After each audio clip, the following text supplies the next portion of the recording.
درخواست داشتی در مورد اینکوترم توضیح بیشتری بدین.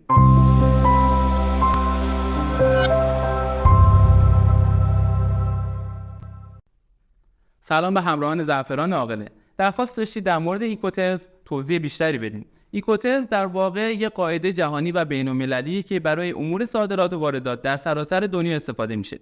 براتون ساده توضیح میدم. وقتی میخواین یک کالا رو به یک کشور دیگه بفرستین یا از اون کشور به اینجا بیارین، نیازی نیست با خریدار یا فروشنده در مورد جزئیاتی مثل از کجا تحویل بگیرم یا هزینه حمل با کیه صحبت کنید. به جاش از اینکوترم ها استفاده میشه. مثلا اگر از ایکس ورک استفاده بشه، میفهمید که باید خودتون از کارخونه بار رو تحویل بگیرید. یا اگر از اختصار FOB استفاده کنید، بهتون میگه باید بار رو روی کشتی به خریدار تحویل بدید.